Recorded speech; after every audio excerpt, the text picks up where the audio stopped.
And you know what? If you are just too busy out there doing life, let me tell you, there's some important issues you need to know about. And there's a lady here who has graced us with her presence. It is the public defender for Hillsborough County. She's in the house, Miss Juliette Holt. Good morning, and thank you very much for having me. Thank you for coming in, because we know you're a busy lady. A little bit busy right now. A little bit busy. Pandemic has us a little bit busy. We are really getting ready to fire up and open up our court system again, and we have a backlog to deal with in terms of individuals that are affected by the system, and so it's time to really strap on all the tools and get back to work. And you know what? Crime hasn't waited that much but during the pandemic. It's still going on. There has been a downtick, which just recently we started to see an uptick. But during the pandemic, when people were told basically to stay home, yes, and people were not, allowed to really be out on the streets, we did see a downtrend as it related to criminal activity. And I think law enforcement also worked very hard to ensure that only those individuals that were really and truly committing crimes that had a serious impact on our community were being arrested, because no one was really trying to effectuate a system where we really couldn't control the pandemic, even within the jails and things of that sort, and our detention centers. I mean, we were very, very conscious of safety for the public and for our citizens here in our community. Well, I tell you what, we always start at the beginning. Where were you born? So I was born in Fort Worth, Texas. My mom decided to travel a little bit when she was pregnant, and we were living here in Tampa. But while she was traveling, she goes into labor, and so I'm born in Fort Worth, Texas, which Wow. I always think is really kind of cool, because it explains how I have this long stride when I walk. People always kind of, say, "Where in the world did you get that from?" And I go, "It's because I was born in Texas." Of course, I wasn't walking when I was born. But Okay, but it sounds good to me. But we came back home as soon as she was out of the hospital. Within a couple of weeks, we came back home to Tampa, where she had been living. She and my dad. And I was raised here in Tampa. Native Tampanian. Yes. Okay. And I love my community. I really do. I lived here my entire life. My dad passed away when I was about 2 years old. And so my grandmother moved in with my mom to help raise myself and my brother. And I went to all these local schools here. Now, where was your grandmother born? My grandmother was born in the Spanish Canary Islands, and then she was one of those individuals that came to Florida to live. However, she had to go through the Cuban aspect of life at that time, because you didn't automatically come to Florida. And so she lived in Cuba for a certain period of time until she was allowed to come into Florida. So, Okay, well, Cuba was a different island back then. yes, it was. As a matter of fact, coincidentally, I tell people every once in a while, I was about 5 or 6 years old at the time when the Castro regime came in, and my grandmother had actually been there with me visiting, and we had to stay an extra period of time until we were allowed to return back home. Okay. So, where did you go to school in Tampa? Went to school at Roosevelt Elementary, Orange Grove Elementary, and then I went to middle school in West Tampa. Had a great time at West Tampa, and then grew up during the time period where we were desegregating the schools. And so rather than go to either Hillsborough or Jefferson, which would have been in my neighborhood, I instead was bused to Leto High School, which at the time was about a 5 or 6 year old school. Okay. And Kind of like town and country area. Yes. Okay. Yes. And at the time, it was an up-and-coming type of area. They had put this new school out there. When I went there, we had Frank Scaglione and Sam Rampella, who were respectively the dean of boys and the principal at the school. So you could see that a lot of movement had happened within the school system to try and not only desegregate in terms of our education at the time, but also bringing different principals and different deans to different schools and integrate a lot better. Now, you left Leto, and where'd you go? I decided, well, I was married for a short time period. Oh, okay, in high school. Right out of high school. Okay. Married for a short time period and traveled a little bit because my former husband was in the service. And then I decided that wasn't working out, so I came back home. Did you have kids? I did not. Okay. I did not. My mom was kind enough to let me come back and live around at the house, but I did have to get a job. And so I worked during the day full-time, and at night I would go to HCC. After HCC, I went to the University of South Florida and worked full-time also during that time period. And then when I graduated from the University of South Florida, I had made a change from my undergraduate of business administration. I decided I wanted to go to law school because my job at the time, I was a clerk with the clerk of court, and watched a lot of things happening in the courtroom and thought that individuals that did not have an attorney did not seem to fare as well in a courtroom. And Really? I started to admire what lawyers could do on behalf of someone who was facing a judge, even though it was just like traffic court or county court or a civil courtroom. You know, the impact that courts can have on your life, it was not in any way lost on me. And so I decided I wanted to go to law school. Went to South Texas College of Law in Houston, and coincidentally my mother's sister had a home there. She lived there with her husband and 3 children. So I was able to live with my aunt, and so I've always had that family connection. All right. So you actually did go and live in Texas. I did. Okay. I was gone for 27 months. Okay. Came back, and after I passed the Florida bar, I opened my own small law practice, and initially it was on South Howard Avenue. Okay. And then I moved downtown with a couple of friends of mine, and decided in 1992 to run for the Hillsborough County Public Defender position. Okay, so then you were a private lawyer. Private All right. lawyer. Okay. And did you win? I did win, and I tell people all the time, be careful what you ask for because you might win the election. And that was kind of interesting because what that really meant was I had to wind down my business, my private practice business. Clients You could that not do both. Could not do both. And had clients that had been with me for a number of years. I'd been practicing for about 11 years. And the sadness kind of kicks in a little bit that you're not able to help those individuals anymore. Because you're prohibited by law from doing that. But What kind of cases were you handling? some criminal defense cases, some dissolution of marriage cases, and I had a practice though that was about 50-50 in the sense of 50% was pro bono work that I would do and 50% were paying clients. Okay. And that was important to me. It was important to me. I had somebody walk into my office. I had only had the office open a couple of days, and walked in and she says, I only have $50, but can you prepare a will for me? And I thought, I had no idea what you're supposed to charge for a will, but I did know this. I said, if she only had $50, I could not take the last $50. And so I said, how about 25? So, that it was important for me to be able to use my legal skills at the time and my legal knowledge to try and help people that really needed that. And that kind of lent itself to, obviously, ultimately running for this position, doing criminal indigent defense work. Okay. So how many years have you been doing this now? This year's the 29th year. I've actually run for election, either opposed or unopposed, in 8 different election cycles. So Have you had a tough one? anytime you're in an opposed election, it's tough from the standpoint of how do people in the election conduct themselves.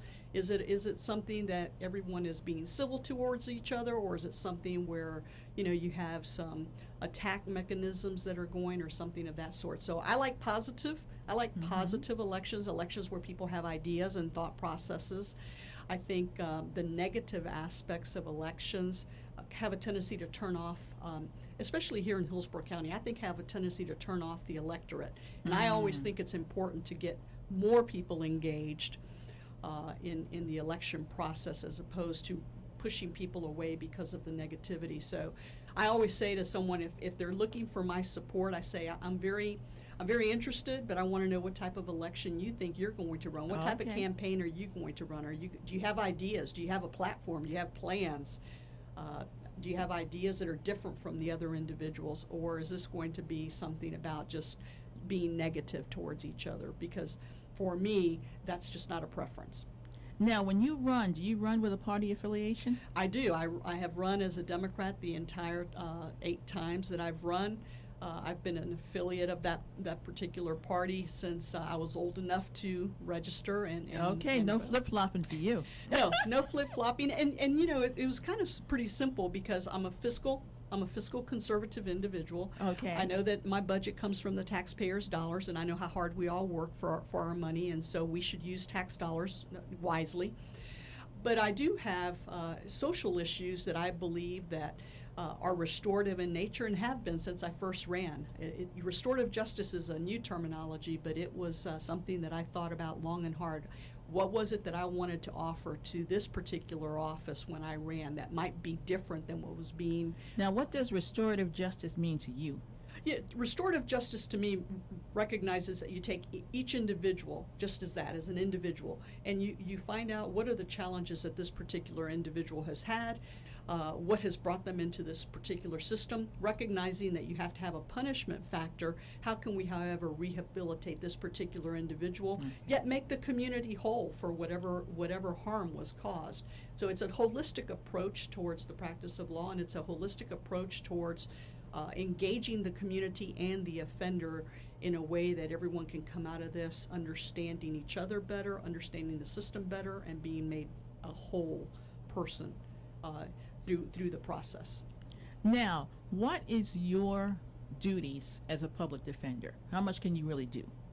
Well, as the elected public defender, obviously I'm going to run this entire agency that exists, but what this office is really intended to do, under the Constitution and under the statute, both federal and state that exist, what we're required to do is represent anyone who is indigent and charged with a criminal offense, or under involuntary sexual commitment programs, or the involuntary mental health issues, which we commonly know as the Baker Act. Okay. And so we're appointed either by the court or by the clerk of court.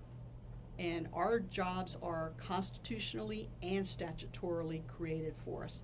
We're supposed to zealously advocate on behalf of our clients under the professional rules of responsibility with the Florida Bar. Okay. And what that means is that your personal feelings, your personal judgments are to be set aside, and you are to advocate a position for your client that is obviously, number one, beneficial to them, and at the same time making sure that as people are seeking justice, that you're not allowing your client to be in any way taken through the criminal justice system without a checks and balances. And what does that mean? That means that you make sure that the person was arrested appropriately. You make sure that they were formally charged by the state attorney appropriately. You make sure that the court follows the law. You make sure that you follow the law. You make sure that evidence is credible. You make sure that witnesses are credible. And so you're in a position to be very much a person who is really the Monday morning quarterback on everything that has occurred, because you're looking at it after it has happened. Yes. And you're trying to ensure that there's integrity in this system. Now, how much time does each attorney really have to spend on each case? That sounds like a lot. You know, depending on what your caseload is, if you start looking at the hours, sometimes it does appear to be daunting. And so what I've tried to do in the office is say to everyone, number one, don't look at a caseload. Look at what your work is that you have to do. Let's not focus on cases, but let's focus on work. Because if you focus on work, that means you're looking at each individual person. What is it that I should do on behalf of this client in this particular case? I always also tell the attorneys, whatever time you need to prepare a case, I want you to take it.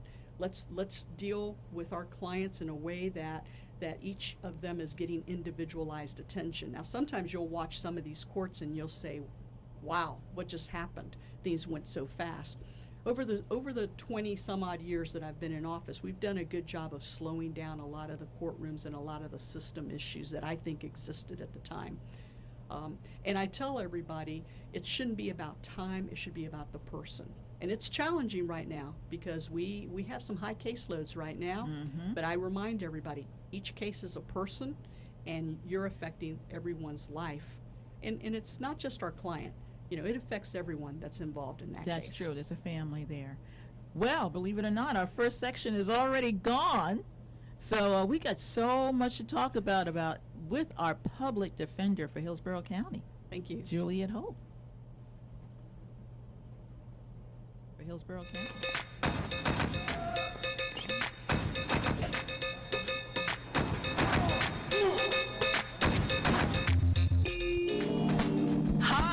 Angela Birdsong with Tampa Bay Politics. And not only can you catch us on InTouchNews.com every Wednesday at 11 a.m., we now have a website at TampaBayPoliticsPodcast.com. We are on Apple, Google, Spotify, and Stitcher, which you can log in at any time and listen to Tampa Bay Politics. Don't miss the first annual Amateur Grillers Cook-Off coming to the Tampa Bay area on Labor Day weekend, September the 5th.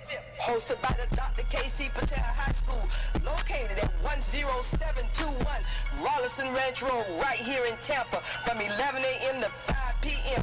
There will be a $500 cash prize to the best amateur griller. If you feel that you got the skills, then you need to bring your grill. It doesn't matter how big or how small. You can drive it up, push it up, pull it up, or even let grandma and grandpa help you set it up. Just bring the entire family out and enjoy some of the finest amateur grill meats. Sample the sauce and find out who has the best sauce. Bring your meat and put it on a plate, and let's see if you have what it takes. For vendors information, text 813-965-4456.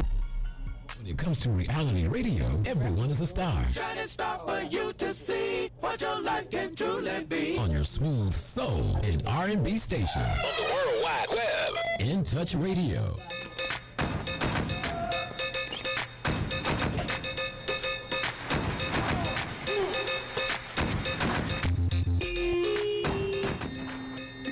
Hello, we are back, and we're so happy to have in the studio with us, live and in person. We're all vaccinated. Yes, we are. The Hillsborough County Public Defender, Miss Juliette Holt. Thank you. This has been fun already. All right, All right. good, because we're talking about all the things you know a lot about. Now, we're talking to a very diverse audience. Let's talk about your team. Or would you say they're diverse? My team is diverse. One of the things that I recognized early on was it's very important to have a diverse team, not just to say that you have one, but our clientele is very diverse. Yes. And a lot of times there are cultural differences. I grew up very, very Hispanic, Latin at the time is what the terminology was, but I grew up in that type of a culture, and everyone might not understand my culture. And so not only is it how you were raised, but sometimes it's how you speak, how you hold yourself out, what your demeanor might be, and it may all be based on culture. And if you don't have a good grasp and understanding of culture, you have to have a diverse group of people working with you so that there's enough communication and talk on, hey, can you talk to me about this maybe, because so-and-so, my client is from this country, what do you think? And the more diverse your team is, the more you can share ideas. And one of the things we've done in our office is we've created team approaches to everything. It's not just you by yourself on an island with your 100 cases, in other words. Okay. We have a team. We have the investigators. We have our case disposition specialists, which are like social services disposition specialists, people who can study cultural things that might need to be taken into consideration. Look for programs that might meet the needs of that particular individual. And in doing that, you create a broader understanding and a broader approach on what is best for this particular client and how you might resolve their case, whether it's a plea, whether it's a trial, whether it's a diversion program. But you've got to come up with the best plan for this particular So client. the judge will listen to the attorney if he says, look, I have a social program, a diversion program, that the judge might give them some leniency. The more you know about not only your client, but the more you know about a potential sentence structure and programs that exist, and the more you can educate not only the court, but really even the assistant state attorney involved. That's how you can impact a client and their life for the future. If you make the right decision in how you structure a sentence or a resolution of their case, the more likely that person is to be successful. And I'll give you an example. Today, one of my lawyers had sent a letter yesterday. We represent individuals charged with serious crimes, as you know, such as a homicide. We will send a letter sometimes to Mr. Warren's office, who is the state attorney, and to his assistant state attorney saying we would like to resolve this case in this particular manner. And it's not a matter of just saying we want probation, or we want, instead of the person going to prison for life, we want 10 years prison followed by probation. It's more about educating everybody about your client and finding those types of interventions or programs that can make your client more likely than not to be successful, not only within a probation sentence or a prison sentence, but post the criminal justice life, Okay. post the criminal justice. Because what you want is for people to come back into our community and be successful. Their success means we're successful, and what we is the community, because individuals who come back into our community need to be productive individuals, and the community needs to know that they can be productive and that they can be safe within this community. Now, are you helping people once they are released from prison to actually get back into society with jobs? We means I and certain members of my team sit on certain committees and certain councils that exist and certain task force that exists here in our community that are in fact looking at the reentry process and are looking in fact at fine-tuning the process and are looking for more grant money and are looking for more opportunities for individuals that are coming back.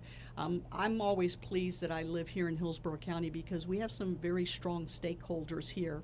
And what we're trying now to do is strengthen the stakeholders and their interests with the public-private type of partnerships. Now, what stakeholders are you referring to? You know, it's going to be the courts. It's going to be the Department of Corrections. For some of our clients, they're juveniles that are coming back into the community from programs, and they need to be brought in a safe way. We're talking about the state attorney's office. We're talking about our clerk's office. We're talking about any of our providers. You know, Hillsborough County is a very strong stakeholder here in our community. They not only assist with funding, but they literally take on criminal justice systems and community issues and allow employees that they have to work with us. The Sheriff's Office has created a very strong reentry type of program. The Department of Corrections has started being consciously aware of individuals who are close to coming back into our community and trying to say, okay, how can we best integrate this person back into the community? You know from being around for a long time, you used to get put on a bus and sent home and you didn't have any type of identification whatsoever. It took years for everyone to realize you don't have to leave the Department of Corrections prison system without an identification. Okay. Just something simple.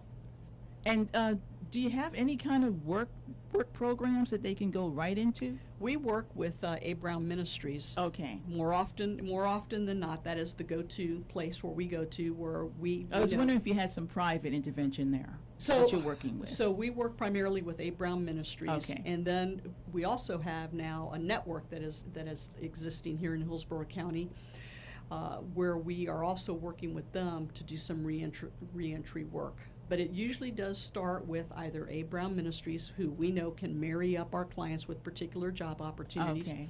Our social services department helps with the housing aspect of it because we know how to reach out to the housing aspects. And then sometimes it's really more about matching up the services that are still needed, financial resources that might exist so that this individual can have, a leg up and get back into our community in some productive way. Now, there's another one called Cons, Helping Cons. Do you work with them at all? I don't know that we work with them on a regular basis, but Okay. I know that there are several churches. There are several churches that assist us, and there are several other private organizations that we can go to if we need a certain aspect of life. Sometimes it's a matter of, hey, we might need a vehicle, $2,500–$3,500 Because vehicle. people can't get around Correct. without a car. Correct. And so we And know a how to reach driver's out. license. Correct. And we know how to reach out to assist in those types of things. I think that the actual formalization of a stronger and broader reentry program is on everyone's radar at this time, because I think during this pandemic, we've had an opportunity to see just how much work we still have to do in certain areas. And this is one of those areas where we're going to be looking to expand. Wonderful. You know what? I've run into the situation where once if a child's in the system, they turn 18, all of a sudden they can't talk to the parents about the case. Have you run into that? So going back to what our work is. Okay. Okay. We have a juvenile justice system, which Okay. is for a youth who is under the age of 18 who is charged with any type of criminal offenses. And we also have a juvenile mental health aspect, so we can talk about that a little bit Okay. later. But let's just right now talk about the actual juvenile justice criminal part of this. Okay. Our client is the child. Okay. And so we do not have a relationship with the guardian or the parent of that child.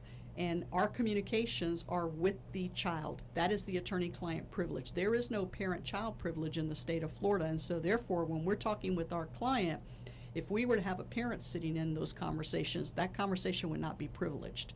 And that parent could be subpoenaed to testify against their child if we were to factually be talking about a case. So very big distinction. Okay. Now, do we talk to the parents of a youth? Absolutely. Absolutely.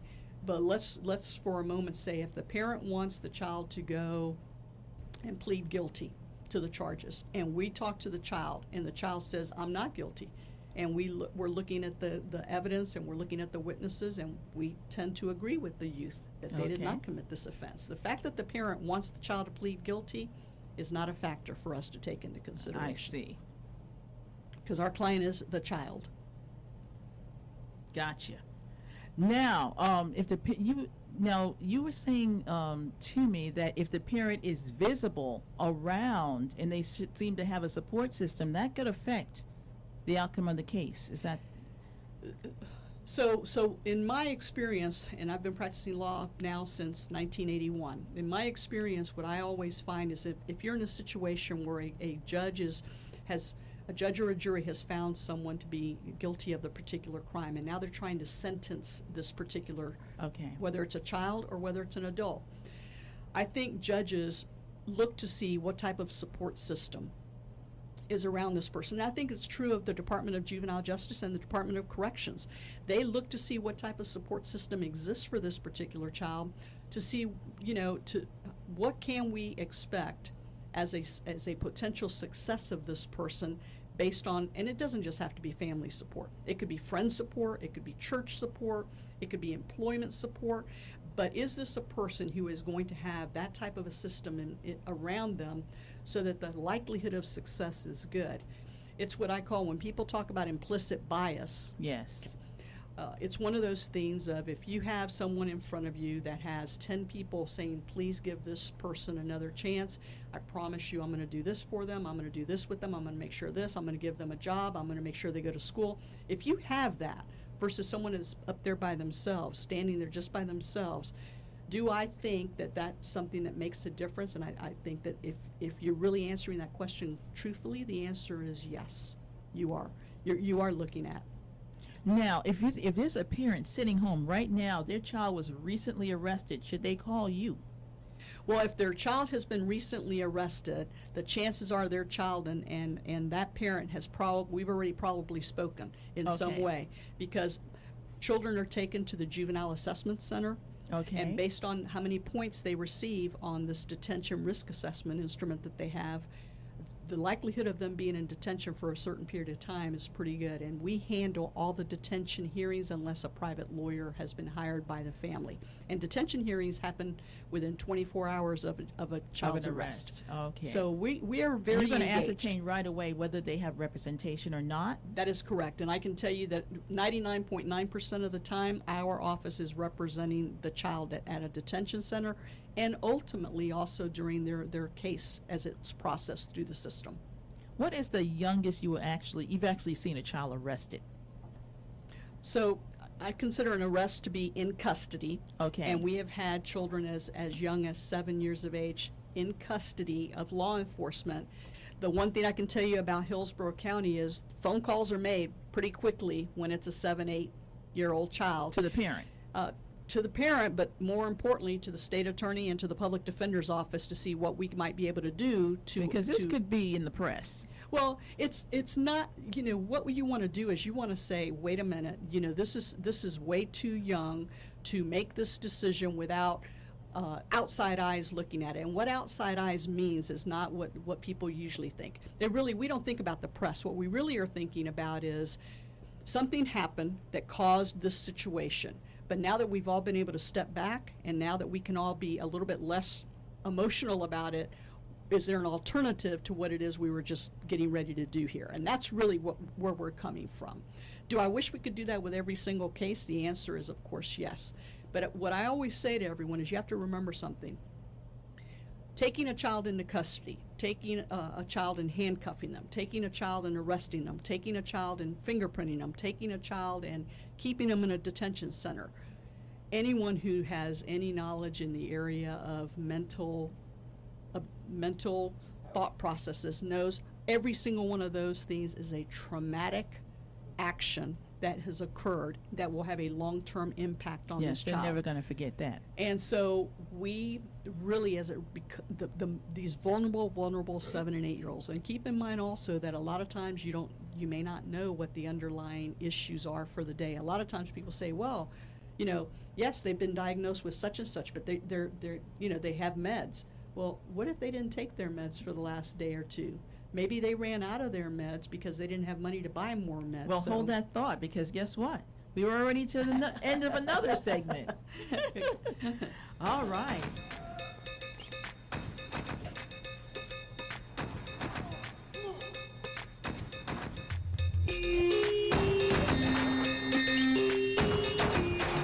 Are you missing church? Yes! Well, you don't have to. Listen in every Sunday to Reverend Dr. Maurice Johnson. Voice your victory from the Memphis Christian Center at 11 a.m. Central Time and 12 noon Eastern Time on In Touch Radio.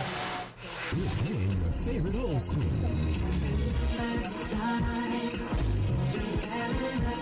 Today's R&B.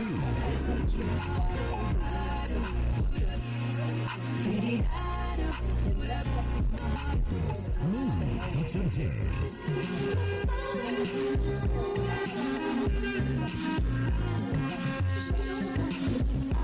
You're listening to In Touch Radio.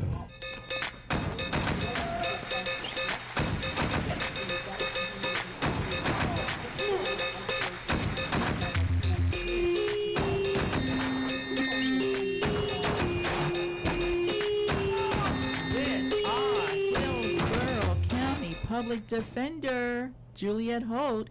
She has stopped by to talk about what's going on in her office. Now, any one of us could come in contact with a public defender's office when we least expect it. So can you tell me, what are some of the issues that you're seeing? Why are people ending up in your court, and is poverty a big factor in how people are treated? Well, obviously the individuals that we represent are in fact indigent, and that's based on their lack of income. And so is poverty a part of the life that I see every day with our clients? The answer, of course, is yes, absolutely. Do I think that poverty also plays a role in things? There are clients that literally go into a store and take a package of bologna, take a loaf of bread. And so you have to assume, yes, the answer to that is, there is something going on there, obviously. And so I do think poverty. I think the lack of economic opportunity, the lack of jobs, I think all of these things play a role in how sometimes people find themselves in a different track of life than they want to be. The other part of this is our mental health, our mental well-being lends itself a lot to the criminal justice system. And what that means is individuals who are going through mental difficulties find themselves committing crimes that, but for that mental illness, but for that lack of well-being, would not be committing that particular crime. And so poverty, mental health, and obviously we all know about substance abuse. But economic opportunity is something that we really need to think about, just like when we talk about intervention. Yes. When we talk about intervention programs, what we're trying to do is divert people from the criminal justice system. The economic development and economic opportunity for individuals within our community, some type of equity throughout this community, is something that I believe would have a very positive impact on the criminal justice system. And it's something that's hard to wrap your arms around because, number one, the cost is going to be extremely high, no doubt about that. But in the end, the cost savings and the lack of use of the criminal justice system. And because the criminal justice system is very expensive. Number one, it's expensive, and number two, for anyone that comes and finds themselves in the criminal justice system or in the juvenile justice system. It is not easy to navigate through those systems. Yes. It isn't that easy to navigate. And that's coming from the public defender, folks. So this is real. Well, an example is I remember a judge calling me up one day and saying, have you looked at the community service sheet that's given out to these youth that are being told, hey, go do 50 or 75 hours of community service? Have you looked at the list? And I said, no, I haven't. I've not looked at the list. If you want to send it to me, go ahead. And she says, I don't need to send it to you, because she says, let me tell you what I did. She says, I started hearing kids say, I can't do it there, I can't do it there. And so she called the first 10 or 15 names that were on this list, and those individuals did not allow youth to come and do community service hours. And so when I say it's hard to navigate, there's an assumption that everything in the criminal justice system or juvenile justice system is working perfectly. You literally have to be on top of everything every single day. And think about not only your client, but you have to really make sure that the sentence that's being imposed, that they're even capable of fulfilling it. And just to give you an example, you go to school at 7 o'clock in the morning. 7 o'clock in the could be morning. early. You get out at 3 in the afternoon. You have 3 hours of homework to do. Now you're at 6 o'clock. And so most people will go to bed by 9. So you have to take a bath. You have to go. And you have to eat dinner. Sometimes you actually have some chores to do around the house, and so you're Monday through Friday. You're not going to You're be locked doing. down. You're You not going can't to be even- doing community service hours. So now you come to Saturday and Sundays, and that's the 2 days that maybe your parents might be available to help you, and they have all these other things that also have to be done. And so there's an assumption that everyone can do that which is asked of them. And I think those are bad assumptions. I think we need to really individualize these a lot more. I had a client one time that was told to write a letter of apology. And so I thought, I could write a letter of apology. In a minute or two. I could do that for you today. If you said, hey, I want you to apologize because you got here 15 minutes earlier than you should have, I could write you a nice letter of apology. Not everybody can do that. And those are some assumptions that I think that we need to recognize don't exist. And we need to recognize that transportation It's an issue. And so let's assume that you have a car. Maybe you don't have money for gas to go all over the different places you need to go to. Let's say that you have to, your child needs to do a random urine screen. And they call you at work and say, okay, you have 2 hours to get your child to this random urine screen. What if you can't get them there within the 2 hours? Right. So a lot of the things that we're asking people to do, put aside the financial, monetary aspects of it. Forget that part.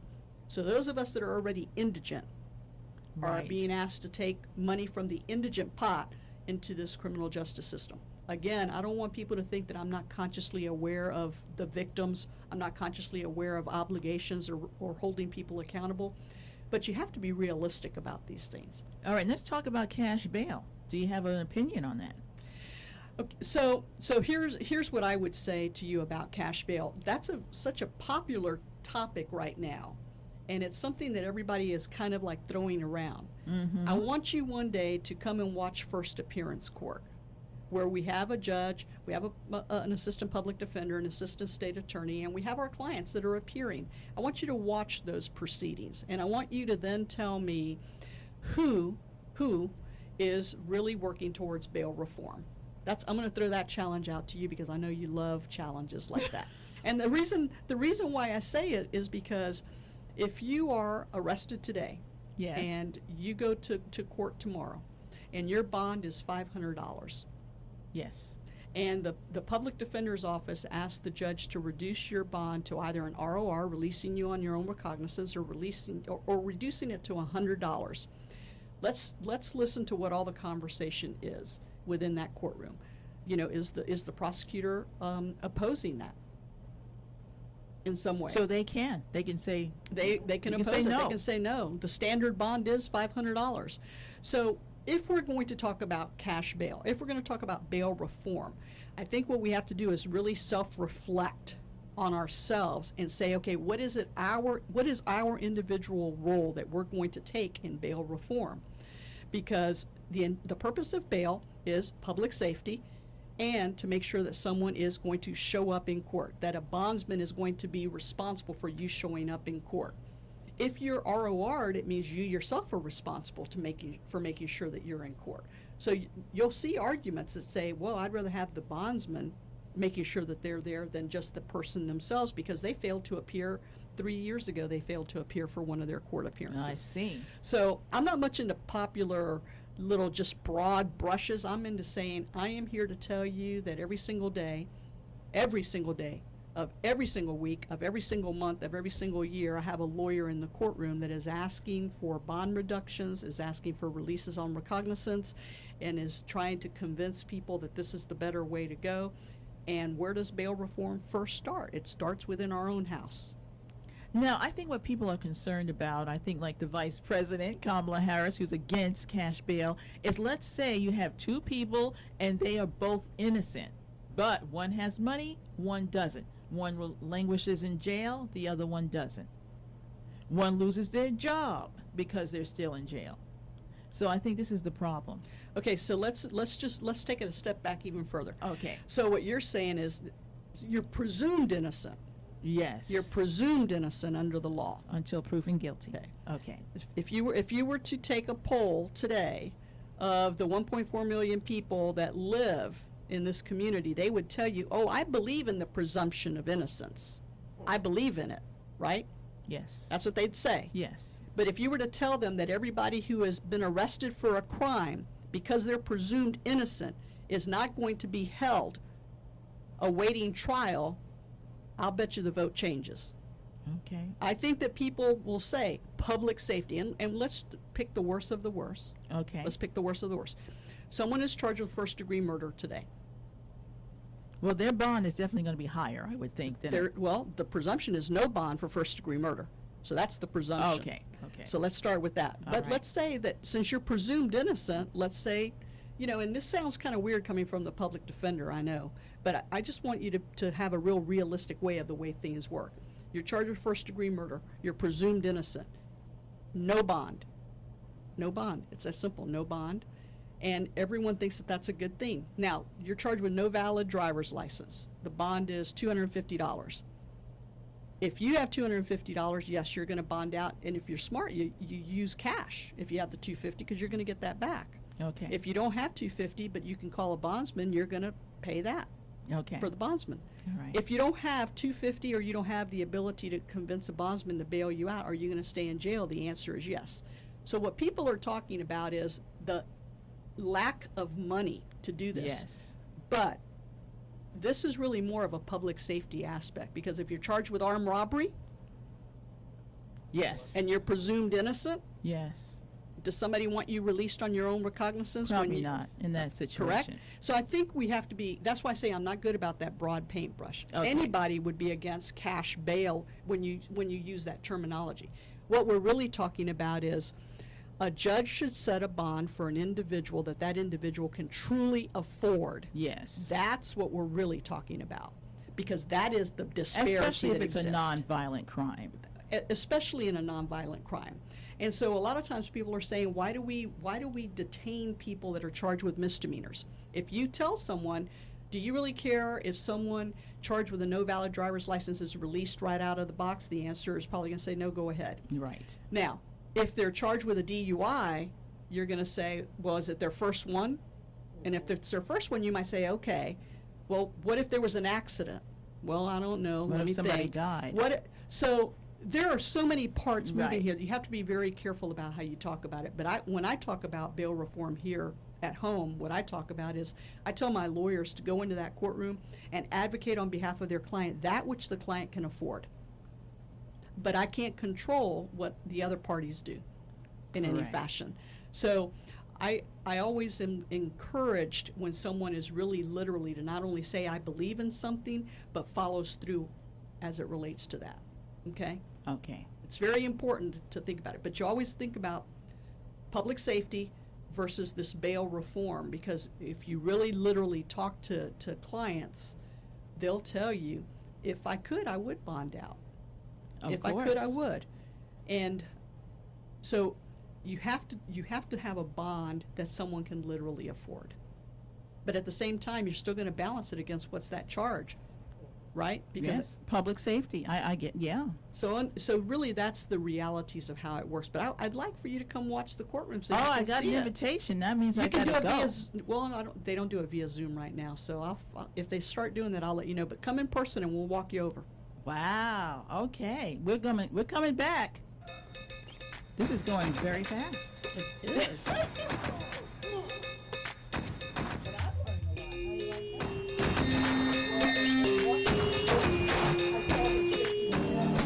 Hi, this is Angela Birdsong with Tampa Bay Politics. And not only can you catch us on InTouchNews.com every Wednesday at 11 a.m., we now have a website at TampaBayPoliticsPodcast.com. We are on Apple, Google, Spotify, and Stitcher, which you can log in at any time and listen to Tampa Bay Politics. Excuse me, but does this station keep you in touch? A lot. How do you like the music? A lot. Do they play your favorite songs? A lot. And in just 2 words, how do you like the station? A lot. There you have it, folks. The moral of the story is our listeners like us a lot. In touching you 24/7 on the World Wide Web. We're In Touch Radio.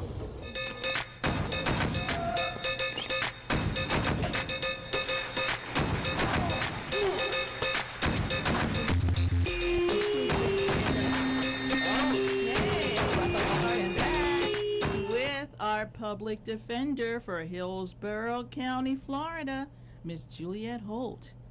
Now let's talk about how the pandemic has affected how you're all doing business down there at the court. So the pandemic hit in March of 20, as you know, and one of the first things that we had to do was we had to step back and regroup, because what we did was literally shut down the in-person part of the courthouse. It's looking very empty down It's there. very eerie to go down there. Yes. It's very sad because that's my place. I love to be around there and see all the people. But with the help of Hillsborough County and funding, we were able to literally get back to business as normal within 2 weeks. Wow, Bought all that's kinds of Zoom licenses that we needed. Okay. Changed a lot of our remote working. I was very fortunate that, Angela, a long time ago, I said I wanted to be a virtual office, and we pretty much are about 90% virtual, which means Okay. we could pick up our computers, go home if we needed to, and work just uninterrupted if That's need wonderful. be. We worked out agreements with the sheriff's office that we needed access to our clients in the jail, and they were able to set new systems up quickly to help us. We worked with both law enforcement agencies that are the big agencies. We worked with the smaller agencies here in Hillsborough County. We were able to do depositions via video or Zoom. And so we did over 14,000 depositions over the pandemic, which is unbelievable if you start thinking about it. Absolutely. And we were able to start our court proceedings coming back slowly, a little bit at a time, so that we were able to resolve some of the cases. Some were misdemeanor cases, some were juvenile cases, but a huge number of our cases that we disposed of were actually felony cases. We received the authority from the court to allow us to sign our clients' names on certain pleadings so that we could make some resolutions of cases. We started handling cases from other jurisdictions that were sitting in our jail, trying to resolve their cases so that they wouldn't languish in the Yes. jails. As soon as we were able to start back to jury trials, we volunteered to be the office that would do that. And what I mean, us versus private attorneys, we volunteered to be the first ones to go out. We have tried well over 10 homicide cases during this pandemic. We've tried other cases also, but the homicide cases was important because, as you well know right now, we pick up a couple, 3 homicide cases a week. Well, I did And- not know that. And so we really needed to try and take that backlog. In spite of all of our heroic efforts, our caseload is 48% higher today than it was at the pandemic beginning. Which means that there's a lot of pressure on the system to try and now work with that backlog. I anticipate that our chief judge, Ronnie Ficarotto, will open our courts back up for more in-person hearings starting probably in the next week or 2, Okay. which will hopefully get us back to a little bit of norm. But the reality of it is Zoom is here to stay for certain proceedings. I've heard this, that Zoom is here to stay. I think we're going to have a hybrid situation. I encourage, quite often, however, that the loss of liberty, the loss of your constitutional rights, the loss of your rights as a citizen, can never be compromised, though, because of a pandemic that moved us into this hybrid system or this Zoom system. Individuals that are charged with criminal offenses need to know that this is a serious, serious matter that will impact their life tremendously in the future. And sometimes when you're watching a Zoom hearing and you're seeing people laying in bed, you're seeing people without their shirts on, you're seeing people in their pajamas, you're seeing people going to the bathroom while they're still on Zoom.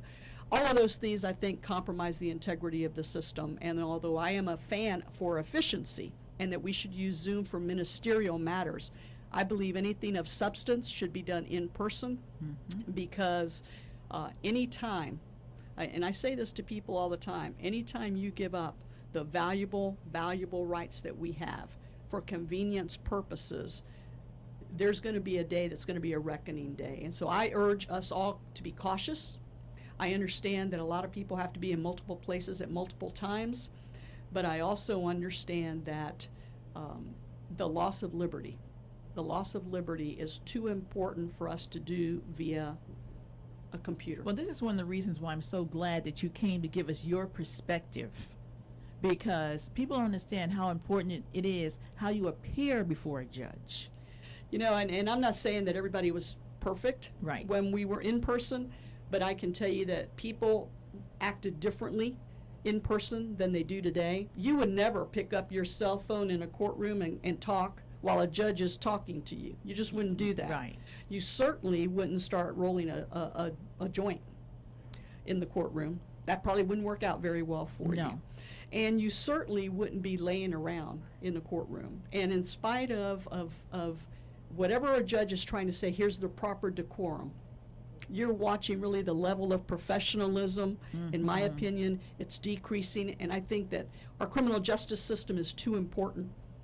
And frankly, people go to school, people go to law school and incur a lot of indebtedness, and we all deserve to be holding ourselves up higher, at a higher level of professionalism and at a higher level of accountability than you would expect and are watching on Zoom. And so I urge us to be cautious in this particular area. No one wants more efficiency than I do. I don't believe in court hearings that are ministerial. I don't need a judge every 30 days to check on me and see how my case is coming along.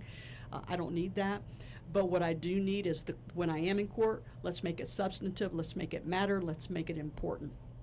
Now, if someone gets a sentence which they do not agree with, are they able to get back in front of the court again? Okay, so that's it's got multiple answers, because if Okay. you have negotiated a sentence with the state attorney's office, Okay. if you have negotiated a sentence, and then once you receive that sentence and you start serving it and you go, wow, I don't like this sentence, the answer is, if you voluntarily, intelligently, and knowingly entered into that agreement, then no, you're not going to be able to set that aside.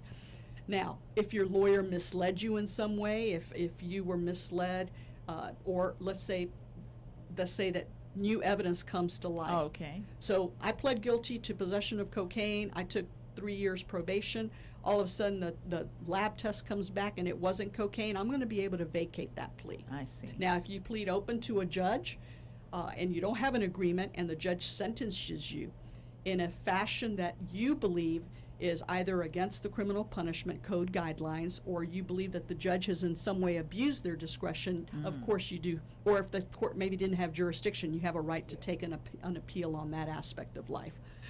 You also, obviously, post a sentence, if your lawyer's been ineffective in some way and you've exhausted all of your appeals, you can also file what's called a 3850, which is under the rules of criminal procedure. It's a petition saying, my lawyer was ineffective, and but for my lawyer's ineffectiveness, I wouldn't have been convicted or pled to this particular crime. And we have a particular judge, Judge Cisco, that handles those types of cases primarily. And she's become very astute in this particular area because she sees them every single day. And so, you know, that's a courtroom where you can really see a lot of discussions about what lawyers do, what lawyers don't do, how evidence is produced, not produced, things of that sort. So I think it's a court that, again, like I tell people to go watch First Appearance Court. I like watching 3850 Court or seeing the reports that come out of there, because it shows you the kinds of things that people are unhappy about. my lawyer didn't do this, or the state attorney did this, you know, and you hear things, or the judge, you know, scared me, and that's why I did what I did. You hear a lot of the complaints, which I think allows all of us to step back and reflect and say, what can we do in terms of training our attorneys better? Yes. Not only just about what we should do better, but things to watch out for that affect how a client thinks and how a client does things. Sometimes it's just the intonation of someone's voice. Do you realize that if you're convicted, you're facing life imprisonment? Are you sure you want a trial? That's an intonation of a voice. So, you know, it's more important to make sure someone's educated and knows what they're facing, but there should be no duress. You know, the system itself is scary. The system itself, it puts fear into you. Yes. And that's just because you realize you're about to lose potentially your liberty. So we don't need to in any way go up and down on voice intonations in an effort to effectuate anything. Same thing with my lawyers. I tell them, you know, you can't guarantee a result to a client, but the confidence you have or don't have in your case is something obviously that's going to impact your client. If you say, well, you know, this judge is always ruling against me. Okay, it's that's not going to give them confidence. It's your job to advocate on behalf of your client. It's your job to advocate on the record so that you set a clear record, because there are appellate courts and there are ways to maneuver through a system. So you have to remember that everyone has their own respective job. Now, here's the big question. Do you feel that African American defendants are getting longer sentences? There's no doubt that there's minority overrepresentation in the system, and there's no doubt that there is disparity within sentences within the system. What the real question is what can we do, and how can we train better, and how can we, you know, look at internally at ourselves and at implicit biases that may exist that say, why do you offer certain sentences in certain ways? And I can tell you that every so often you'll hear a judge say, you know, just last week you offered such and such a client this particular sentence, and what I'm seeing today really appears to me to be inconsistent. And you've heard that from the judge. And you know what? And do people get upset about those types of conversations? The answer is yes, but we shouldn't get upset, because we should consistently be wondering why there's disparity. Yes. And sometimes it may very well be based on something that's going on internally. Sometimes it's externally. But we should never, ever be afraid to question why are things not looking the way we think they should. Okay. And will they question that right in the courtroom or outside? It'll happen right in a courtroom. And the judge will then sometimes say, if you want to move to disqualify me because you think I'm being, you know, unfair right now, go ahead and do so. But the conversation gets put on the table. And it should. You should look at why someone might be offered, you know, when you have a guideline, there's a range. Yes. There's a range. Okay. So if you're always saying, I'm going to give everybody the top of the range, that's great. But if you're saying, well, I'm going to give this one the top, but I'm going to give this one the bottom, I'm going to give this one the middle, obviously you need to be looking at why you're doing that, because the range is intended for a particular purpose. I grew up where you didn't have guidelines initially when I first started practicing law. Then we came into It was one sentence? It was an open, you know, you could be sentenced depending on the degree of the crime. You could be sentenced from anything from probation to the top of the statutory maximum. So on a third-degree felony, it could be probation or 5 years in prison. And then we created the Florida sentencing guidelines because they said there was too much disparity, differences between Miami and the Panhandle, for instance. Okay. And then we went into the criminal punishment code. And today we still struggle with these disparities that exist. And so it's always going to be, it is really inherently our responsibility to always question why these disparities exist and why there is minority overrepresentation. Doesn't have to be me, the person that's the prosecutor or the defense lawyer or the judge. It can be what we've talked about, the economy. It could be the where you come from, the challenges that you have. It could be many things, but we have to question why. It could be your zip code. Because we know, if you looked at zip codes, you could probably would see why some disparity. Well, you know, you got to probably get some answers right there. Guess what? We're coming to the end already. Is there anything you want to tell the public before we go? You know, it's been great for me to be the public defender. I recently announced that I'm going to, at the end of this term, I'm going to retire. I think I will enjoy retirement for about at least a day or two, and then I'll find something else to do. But it's been a great 30 opportunity. years, and you have been a outstanding public official.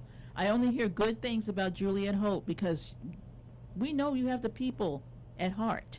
That matters. So we're just really hoping that someone replaces you. They cannot be as good, but we're hoping. Well, I think you've met the one person that you know is going to run at this point. Rocky Brancato, my number one person right under me, is going to throw his hat into that election process. Well, if you like him, I like him. Go Rocky. All right, thanks for coming. Thank you for having me.